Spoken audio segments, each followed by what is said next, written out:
De pleurer, on n'a pas arrêté de combattre, on n'a pas arrêté de chercher non plus. C'est le message envoyé ce week-end par le SIDAction à l'occasion de ses 30 ans. En France, on le rappelle, près de 200 000 personnes vivent avec le VIH. Et oui, en 30 ans, évidemment, certaines choses ont évolué, les traitements, bien sûr, mais aussi l'information et la prévention.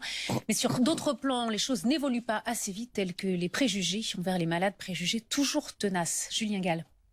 30 ans après la création du SIDAction, les préjugés sur le VIH persistent et progressent chez les 15-25 ans.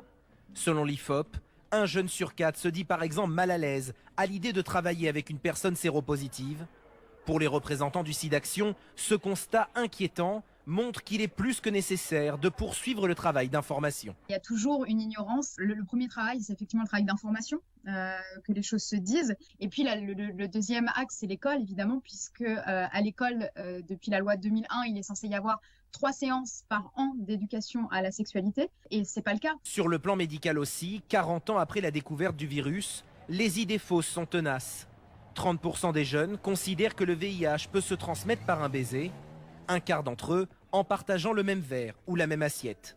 Et 1 sur 3 pense qu'il existe un vaccin ou un traitement pour en guérir. Le virus ne se transmet pas par les ustensiles de cuisine, par la salive, par les baisers. Le VIH se transmet tout simplement par des rapports sexuels quels qu'ils soient.